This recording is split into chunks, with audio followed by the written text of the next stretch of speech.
Ce sont des individus qui battent des records, défendent la science et remettent en question les normes quotidiennes. Ils sont la preuve vivante que la rareté est tout simplement remarquable. D'un homme arbre de la vie réelle à la plus petite femme du monde, préparez-vous à être émerveillés alors que nous explorons les histoires de 14 personnes vraiment uniques. Certaines personnes naissent avec des caractéristiques extraordinaires qui défient nos attentes et redéfinissent les limites du possible. Avec des conditions comme le syndrome de Hell, qui présente une combinaison rare de caractéristiques, ces individus repoussent les limites de ce que nous savons sur le potentiel et la force humain. Leurs histoires en témoignent de la résilience et de la capacité illimitée de l'esprit humain. Avant de nous lancer dans le voyage pour découvrir les personnes les plus rares sur Terre, assurez-vous d'aimer, de partager et de vous abonner pour ne pas manquer d'autres histoires incroyables. Plongeons-y. Que ressentiriez-vous si, à l'âge de 20 ans, les gens vous demandaient encore dans quelle classe vous étiez? Pour Michelle Kish, une jeune femme de l'Illinois, c'est sa réalité. Née avec la rare condition génétique appelée syndrome de Oman-Strife, Michelle fait face à des défis que peu peuvent comprendre. À quel point est-ce rare? Lorsqu'elle est si née, il n'y avait que 250 cas connus dans le monde. Cette condition lui donne un aspect enfantin et provoque un nanisme, la rendant beaucoup plus petite que les autres de son âge. En fait, elle est à peine plus grande que la taille de sa sœur. Mais l'histoire de Michelle va au-delà de son apparence. Elle nécessite 247 séances de soins médicaux et a une infirmière dédiée qui l'accompagne à l'école et l'emmène régulièrement à l'hôpital pour des traitements. Malgré ces obstacles, Michelle est l'une des personnes les plus heureuses et les plus déterminées que vous puissiez rencontrer. Elle rêve de devenir pédiatre, utilisant ses expériences pour aider les autres. Comme toute jeune de 20 ans, elle espère également trouver l'amour, imaginant le petit ami parfait comme quelqu'un avec de longs cheveux qui peut vraiment comprendre ses émotions. Malgré tout, Michelle est devenue une jeune femme intelligente, joyeuse et extravertie. Elle aime jouer du piano, profiter de jeux sur son iPad et passer du temps avec son chien, Piper. Son énergie et sa positivité sont vraiment contagieuses. Michelle se rend-elle compte quand les gens la prennent pour une enfant? Sa mère, Marie, qui s'est occupée d'elle depuis sa naissance, n'avait aucune idée de la condition de Michelle pendant sa grossesse. Dès que Michelle est née, les médecins ont su que quelque chose n'allait pas, mais sa condition était si rare qu'ils étaient eux-mêmes confus. Ils ont dû faire venir un généticien d'un autre hôpital pour les aider à comprendre. Lorsque les spécialistes sont arrivés, ils n'ont pas reconnu la condition de Michelle d'après leur propre expérience, la trouvant uniquement dans des manuels médicaux. Il s'est avéré que c'était le syndrome de Oman-Strife. À quel point est-ce rare? Mary Kish se souvient du moment où ils ont reçu le diagnostic, décrivant comment son cœur s'est effondré. Elle a mentionné que personne à l'hôpital pour enfants mémorial n'avait jamais vu un cas comme celui-ci auparavant. Pouvez-vous imaginer à quel point cela a dû être terrifiant? C'était un trouble génétique, un cas sur 5 millions, et personne ne pouvait leur dire ce qui allait se passer. Michelle allait-elle bien? Comment allait-il s'occuper d'elle? Ses médecins n'avaient pas de réponse, et cette incertitude a dévasté sa famille. Pourtant, Michelle a affronté tout cela avec une force incroyable. Elle a dû se rendre à l'hôpital tant de fois au fil des ans qu'elle ne pouvait même plus les compter. Cela ressemblait presque à sa seconde maison. Sa condition était si rare qu'elle présente 26 des 28 symptômes du syndrome de Oman-Strife, y compris des anomalies faciales, un nez en forme de bec, un menton rétracté, des cataractes bilatérales et un front haut. Mais ce n'est pas tout. Elle souffre également de nanisme à os fragile, de maladies pulmonaires chroniques, de cardiomyopathie et de perte de cheveux, pour n'en nommer que quelques-uns. Malgré les défis médicaux auxquels elle fait face, plus nombreux que la plupart des gens ne pourraient l'imaginer, Michelle reste l'une des personnes les plus heureuses et les plus confiantes que vous rencontrerez jamais. Avez-vous déjà fait face à un problème qui semblait trop grand pour être résolu, comme si, peu importe ce que vous faisiez, vous ne pouviez pas trouver de solution? Ce n'était pas juste une pensée, mais la réalité pour Patrick lorsqu'il a atteint son poids le plus élevé de 1071 livres, faisant de lui l'une des personnes les plus lourdes de l'histoire. Mais derrière les chiffres et les gros titres se cache un homme qui se bat pour retrouver sa vie dans un corps qui ne lui convenait plus. Patrick n'a pas toujours été comme ça. Il a grandi à Grand Island, Nebraska, avec une enfance ordinaire et a même reçu le prestigieux prix Eagle Scout. Après avoir terminé le lycée, il est allé à l'université et est devenu manager de restaurant, un emploi qui, combiné à ses luttes avec la nourriture, a contribué à sa prise de poids. Mais n'est-ce pas ainsi que commencent bonnement de nombreuses luttes? lentement, presque imperceptiblement, jusqu'à ce qu'un jour, ce ne soit plus que des chiffres, mais des limitations qui prennent le contrôle de votre vie.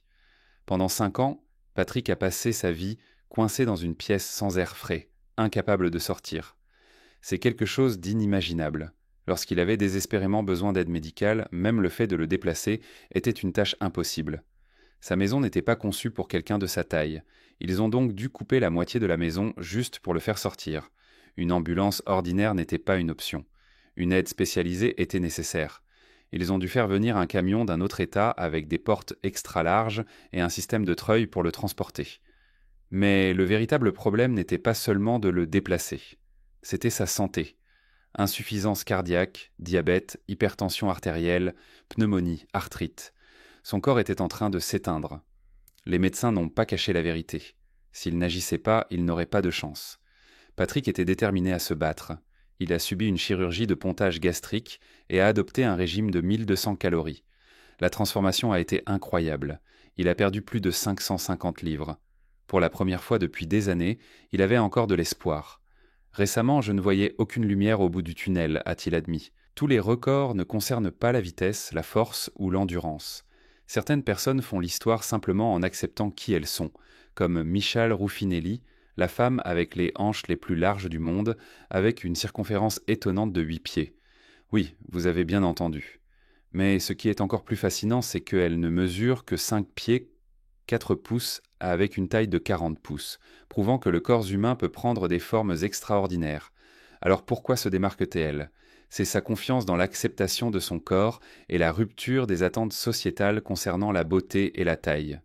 Make le prouve que la vraie beauté se présente sous toutes les formes et tailles, faisant de son histoire une source d'inspiration pour beaucoup. Son parcours n'était pas quelque chose qu'elle avait prévu dans sa vingtaine. Elle était une femme de taille moyenne, pesant environ 180 kg. Mais à 22 ans, après avoir donné naissance à son premier enfant, son corps a commencé à changer. À chaque grossesse, ses hanches se sont élargies, son poids a augmenté, et bientôt, elle s'est retrouvée à vivre dans un corps différent de celui de quiconque. Les médecins ont supposé qu'elle pourrait avoir un lymphœdème, une condition rare qui provoque une accumulation excessive de graisse dans certaines zones du corps. Mais le problème n'était pas seulement d'exister dans son corps unique, c'était d'y prospérer. Alors que beaucoup pourraient lutter avec l'image corporelle, Mickaël a embrassé sa silhouette avec confiance. N'est-ce pas le véritable défi ? Apprendre à s'aimer soi-même malgré les attentes sociétales. Autrefois consciente de son apparence, elle a progressivement appris à l'apprécier. En tant que mannequin grande taille, elle n'avait pas peur de mettre en valeur ses courbes, devenant une source d'inspiration pour la positivité corporelle en cours de route. Alors, qu'est-ce qui définit vraiment la confiance ? S'intégrer dans un moule ou s'assumer sans excuse. Vivre avec des hanches de 100 pouces comporte certainement ses défis. Passer à travers les portes est une lutte quotidienne. Les chaises ordinaires ne conviennent pas. Elle utilise donc des meubles renforcés pour s'adapter à sa silhouette. Même dormir nécessite des ajustements spéciaux avec un lit de 7 pieds de large pour garantir suffisamment d'espace. Conduire une voiture compacte est impossible, elle conduit donc un camion. Malgré tous ces obstacles, Mekle a trouvé un soutien indéfectible de la part de son mari, Reggie Brooks, qui l'aime pour ce qu'elle est, montrant que la vraie confiance vient de l'acceptation totale de soi, peu importe quoi. Alors que d'autres détenteurs de records ont finalement coupé leurs cheveux, Asha insiste sur le fait qu'elle ne le fera jamais. « Pourquoi devrais-je le faire ?» demande-t-elle. « C'est moi, c'est qui je suis. » Ses cheveux lui ont apporté la célébrité, une place dans le livre Guinness des records et une identité unique. Mais au fond, cela symbolise quelque chose de bien plus profond, un dévouement à vie à l'expression de soi, à la résilience et à un lien indéfectible avec quelque chose de plus grand qu'elle-même. Mais pourquoi quelqu'un passerait-il plus de 4 décennies à faire pousser ses cheveux aussi longs ? Pour Asha, cela a commencé comme une transformation personnelle lorsqu'elle a déménagé de Trinité et Tobago aux États-Unis. Elle considère que faire pousser ses cheveux n'est pas seulement une déclaration de mode, mais un éveil spirituel. Asha parle de rêve, de vision et d'une connexion profonde avec ce qu'elle appelle affectueusement son Cobra Child, un terme d'affection pour ses cheveux, massifs. Pour elle, ce ne sont pas seulement des cheveux, c'est une partie de son identité, et elle honore sa longueur comme son destin. Mais pouvez-vous imaginer les défis qui accompagnent une coiffure aussi unique ? Les cheveux d'Asha, pesant 42 livres, exercent une pression significative sur son cou, et les laver nécessite 6 bouteilles de shampoing et 2 jours pour sécher. Elle est souvent arrêtée par des inconnus, souvent interrogée sur sa propreté, mais elle suit fièrement une routine méticuleuse pour s'occuper de chaque mèche. Qui l'aide avec tout cela?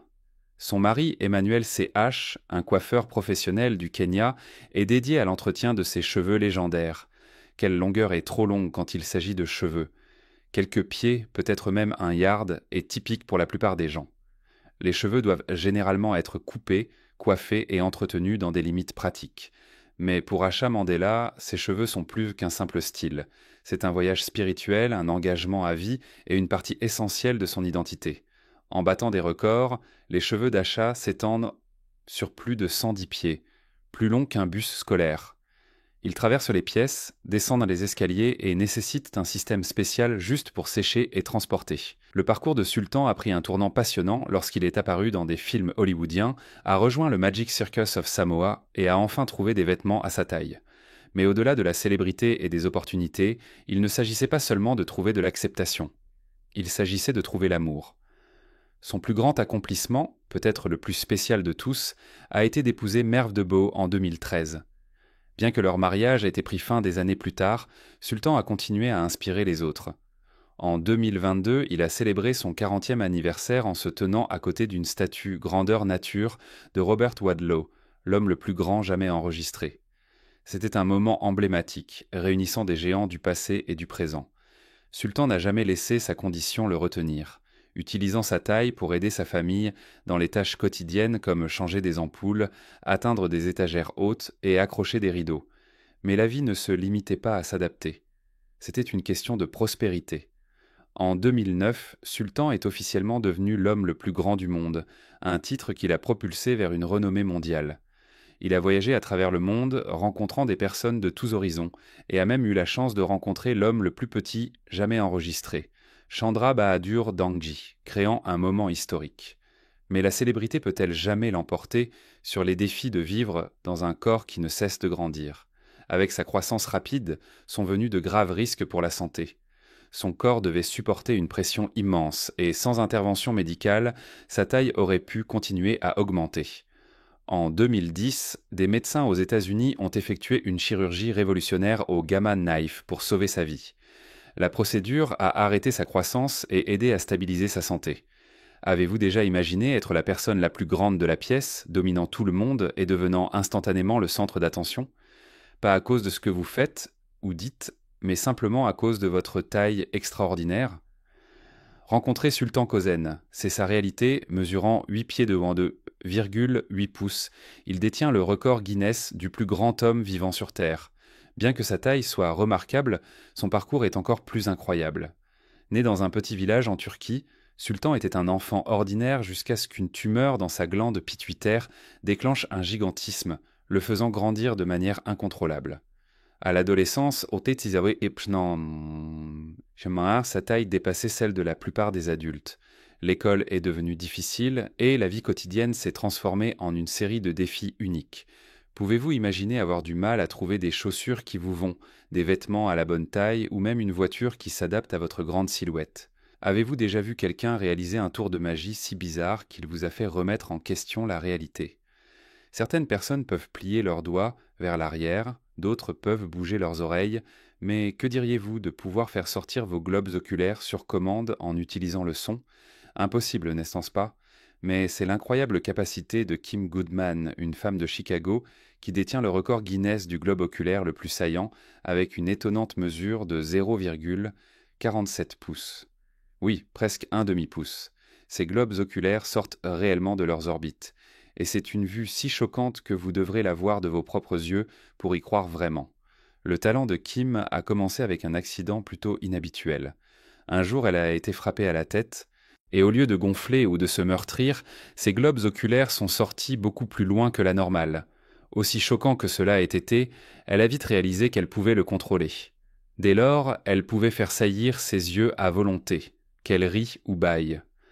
Pouvez-vous imaginer vous réveiller un jour en découvrant que vous avez une capacité que personne d'autre n'a?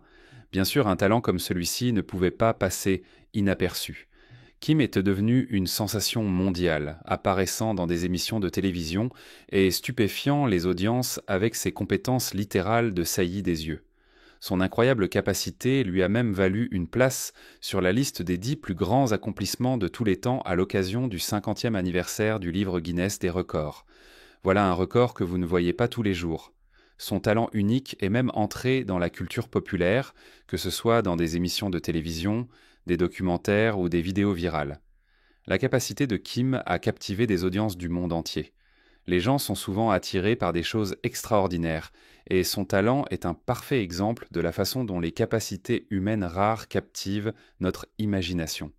Si vous êtes impressionné par ces individus, laissez un commentaire avec le numéro 1. Si vous n'êtes pas impressionné, laissez un commentaire avec le numéro 0. Et maintenant, passons à la personne suivante. Pouvez-vous imaginer vivre dans un monde qui n'est pas fait pour vous ? Trouver des vêtements qui vous vont quand vous êtes assis, ou même simplement marcher dans la rue sans être dévisagé ? Enfant, Frank a fait face au rejet, même de la part de sa propre famille, qu'il a envoyé vivre chez sa tante. Mais pensez-vous que cela l'a arrêté ? Non, il n'a laissé passer aucune opportunité. À l'âge de 5 ans, il avait appris à étirer et à contrôler sa 3e jambe. Bien qu'elle ne soit pas assez forte pour le soutenir complètement, il ne la voyait pas comme un fardeau. Au contraire, il en a fait un talent, apprenant à jouer au football avec sa jambe supplémentaire. Et devinez quoi ? Il a si bien joué que le monde a commencé à l'appeler le footballeur à 3 jambes. La vie de Frank était également remplie de joie. Il a épousé Teresa Murray et eu 4 enfants, passant plus tard ses dernières années avec sa compagne Ellen Shupp, jusqu'à son décès en 1966 à l'âge de 77 ans. À ce jour, l'histoire de Frank continue de captiver, apparaissant dans des livres, des films et même sur la 4e de couverture d'un album d'Alice in Chains. Son héritage est la preuve d'une vérité puissante. Et vous n'êtes pas défini par ce qui vous rend différent, mais par la façon dont vous l'acceptez. Déterminé à tracer son propre chemin, Frank a quitté la Sicile pour les États-Unis, où il est devenu un artiste de foire renommé. Il a travaillé avec des spectacles prestigieux comme le cirque Ringling Brothers, Barnum et Bailey, et le Buffalo Bills Wild West Show, se produisant à travers le pays. Contrairement à beaucoup d'autres dans le monde des foires, Frank était très respecté et a même gagné le titre de roi. Mais sa vie ne se résumait pas à la scène. Il s'agissait d'accepter qui il était vraiment. Lorsqu'on lui demandait s'il souhaitait un jour être né normal, Frank répondait célèbrement « Quelle jambe voulez-vous que je coupe ?» Il refusait de considérer son corps comme autre chose que complet, embrassant pleinement son unicité. Tout le monde qui se distingue ne cherche pas à le faire. Certaines personnes naissent simplement comme ça. Mais que se passe-t-il lorsque votre existence même remet en question ce qui est considéré comme normal ? Pour Francesco Franclentini, s'intégrer n'a jamais été une option. Né en 1889 en Sicile, il est arrivé dans le monde avec quelque chose qui a émerveillé tout le monde. 3 jambes, 4 pieds et 2 ensembles de génitalia. Sa condition était causée par un jumeau parasitaire, un frère moins développé rattaché à sa colonne vertébrale, à une époque où la médecine n'avait que peu de réponses.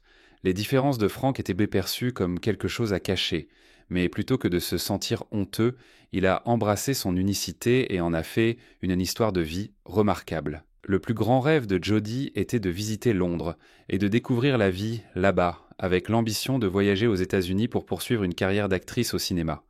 Avançons jusqu'à aujourd'hui, et elle a réalisé plus que la plupart ne pourraient dans l'imaginer.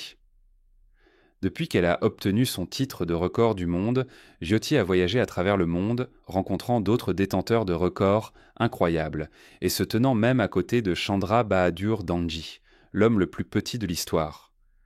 La partie amusante ? Cette fois, Jyoti était en fait plus grande que quelqu'un d'autre. Mais ce n'est pas tout. Les rêves de Jodie allaient au-delà de sa taille. Elle a toujours aspiré à devenir actrice, et elle a réalisé ce rêve. Elle est apparue dans la plus grande émission de télé-réalité de l'Inde, Bigg Boss India, et a ensuite apporté son talent à Hollywood, jouant Ma Petite dans la série à succès American Horror Story Asylum. En 2009, les médecins ont officiellement mesuré Jodie Hamgé à 61,95 cm, lui valant le titre de la plus petite adolescente du monde. À cette époque, elle pesait seulement 12 livres, à peine 9 homères de plus que son poids de naissance. Mais ce qui distinguait vraiment Jodie, c'était sa personnalité plus grande que nature. Même adolescente, elle était vive, passionnée de mode et de maquillage et pleine de grands rêves. Son objectif ultime, devenir actrice et laisser sa marque sur le monde. Battre le record n'était que le début. Le 16 décembre 2011, elle a célébré son 18e anniversaire d'une manière que la plupart ne pourraient ensemble qu'imaginer, en devenant la plus petite femme vivante au monde à 62,8 cm. Bien qu'elle ne soit que légèrement plus grande qu'à 15 ans, cette étape a transformé sa vie. Les défis qu'elle avait autrefois rencontrés semblaient désormais surmontables, et un nouveau monde d'opportunités s'est ouvert devant elle. Née le 16 décembre 1993 à Nagpur, en Inde, l'enfance de Jyoti Amge semblait typique jusqu'à ce qu'elle cesse de grandir à l'âge de 5 ans. Diagnostiquée avec un syndrome ostéodysplasique, une forme rare de nanisme, elle ne dépasserait jamais une certaine taille. Pourtant, cela ne l'a pas retenue. Dès l'âge de 4 ans, elle a fréquenté l'école comme n'importe quel autre enfant, bien qu'elle ait eu besoin de bureaux et de chaises de taille spéciale pour répondre à ses besoins. Parlons de repousser les limites, pas seulement de battre des records, mais de défier les attentes d'une manière que la science elle-même a du mal à expliquer. Pour Tom Staniford, la vie est un défi constant, mais pas de la manière dont vous pourriez penser. Il n'est pas seulement un cycliste élite de Paris, un universitaire en droit ou un athlète inflexible. Il est aussi l'un des 8 personnes dans le monde diagnostiquées avec le syndrome MDP, une condition rare si unique que pendant de nombreuses années, même les médecins n'ont pas pu la nommer. Mais que se passe-t-il lorsque même les médecins ne comprennent pas complètement ce qui se passe dans votre corps ? Pendant de nombreuses années, Tom n'a pas eu de diagnostic clair jusqu'à ce que des chercheurs de l'université d'Exeter utilisent le mapping génétique pour identifier une mutation dans le gène P responsable de sa condition. Cette avancée a été révolutionnaire, mais pour Tom, les étiquettes n'ont jamais été l'objectif. « Je suis unique, tout comme tout le monde », a-t-il dit. Avec sa condition enfin reconnue, Tom pouvait être plus précisément classé dans les compétitions de cyclisme para. Mais il ne cherchait pas de raccourcis, seulement de nouveaux défis. Alors que les scientifiques continuent d'étudier les traitements potentiels, Tom avance, prouvant que la rareté n'est pas quelque chose qui vous retient. C'est une question de distance que vous pouvez parcourir. Le corps de Tom ne stocke pas de graisse sous la peau. Au lieu de cela, il se comporte comme s'il était obèse, ce qui entraîne un diabète de type 2. Il souffre également d'un trouble du tissu conjonctif qui immobilise presque ses chevilles, d'une faible testostérone et d'une perte auditive modérée. Cette combinaison rend le cyclisme professionnel presque impossible. Mais en vérité, rien n'est impossible si vous refusez d'accepter l'échec. Plutôt que de laisser sa condition le définir, Tom l'a surmonté. En 2011, il est devenu champion national de cyclisme de Paris au Royaume-Uni, dépassant la performance moyenne de nombreux hommes. Avec une détermination absolue à dépasser ses limites physiques, il a traité son entraînement comme une expérience scientifique, perfectionnant son alimentation, son endurance et sa récupération pour rester en pleine forme.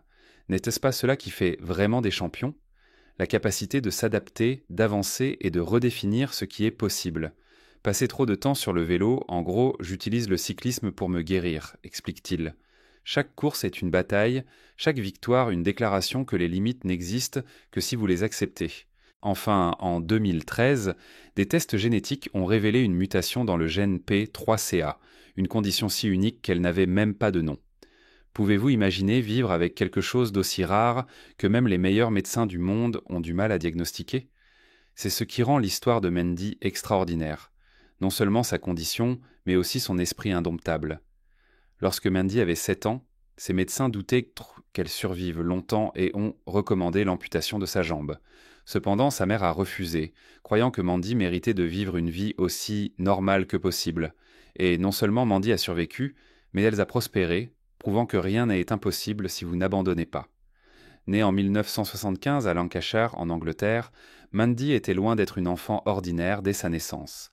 Ses jambes et ses pieds ont grandi de manière anormalement grande à un rythme incontrôlable. Les médecins ont eu du mal à déterminer s'il s'agissait du syndrome de Proteus, le trouble rare associé au célèbre homme-éléphant, Joseph Merrick, ou de quelque chose de complètement différent. Pendant de nombreuses années, Mandy a vécu dans l'incertitude. Certains experts pensaient qu'elle avait le syndrome de Proteus, tandis que d'autres soupçonnaient une condition encore plus rare.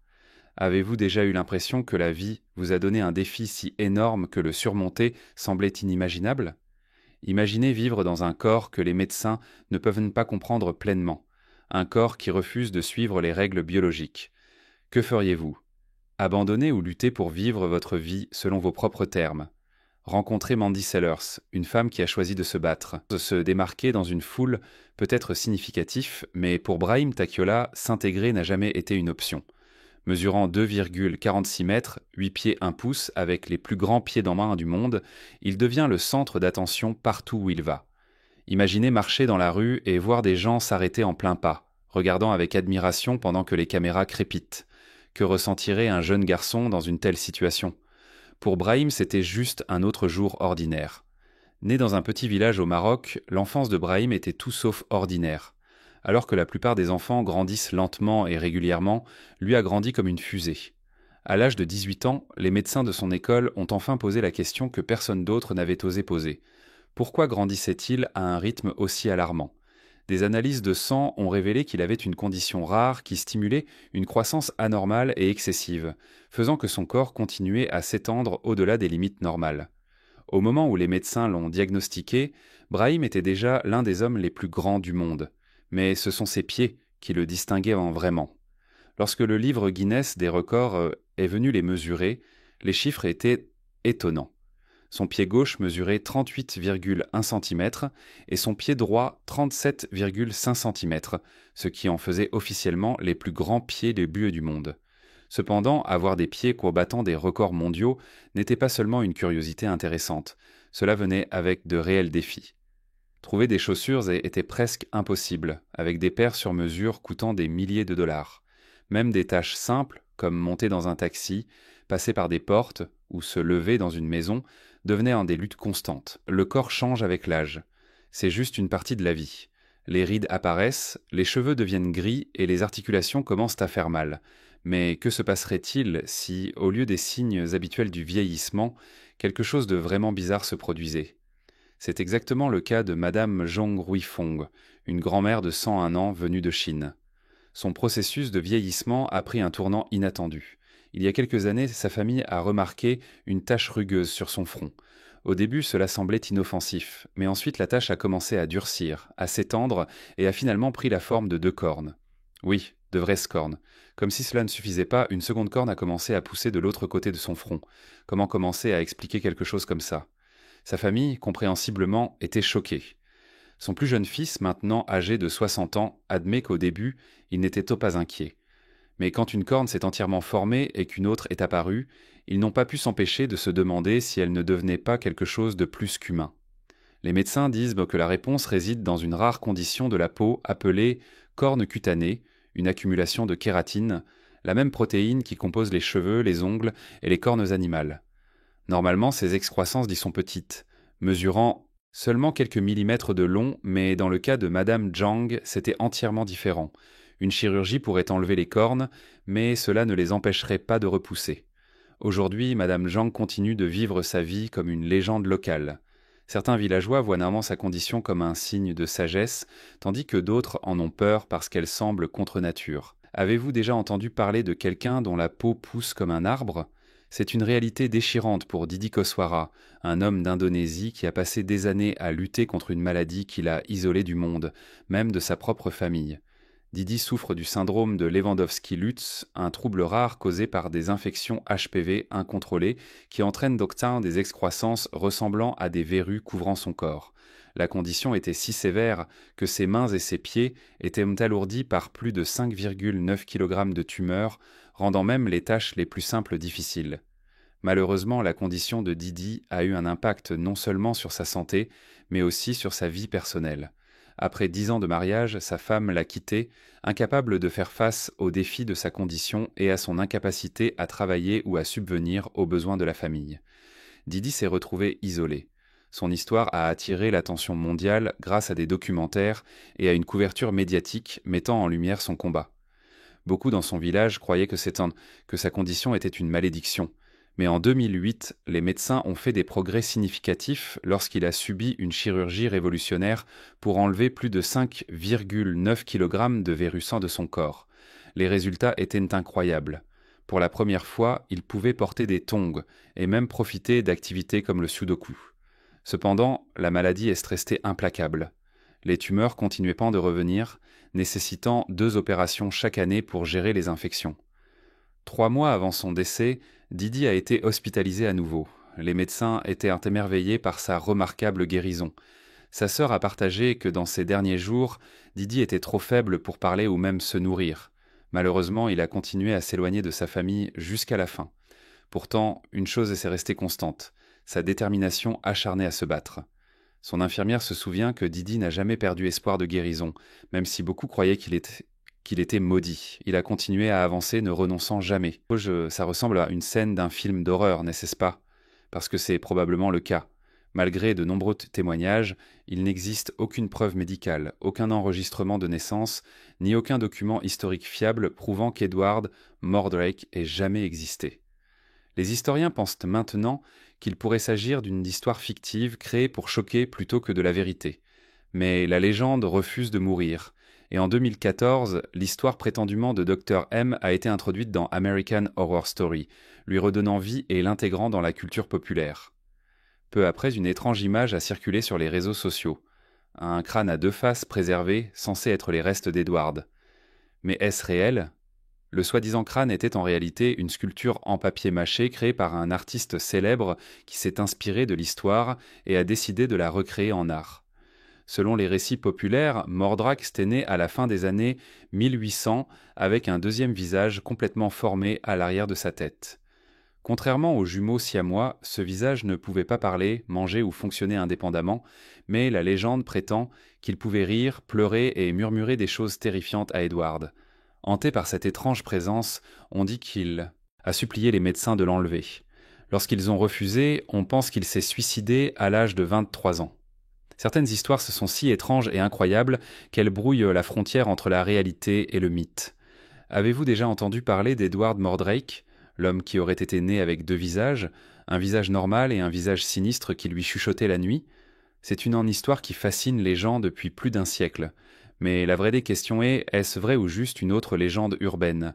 Et voilà 14 individus rares que vous ne rencontreriez probablement jamais dans une vie. 1 sur 1 million. Pourtant, ils ont transformé leurs différences en quelque chose d'extraordinaire. Leurs histoires, ce sont la preuve de l'incroyable diversité et de l'unicité de l'humanité. Qui vous a le plus impressionné? Partagez vos pensées dans les commentaires ci-dessous. N'oubliez pas de liker, partager et vous abonner pour ne pas manquer d'autres vidéos incroyables. À la prochaine.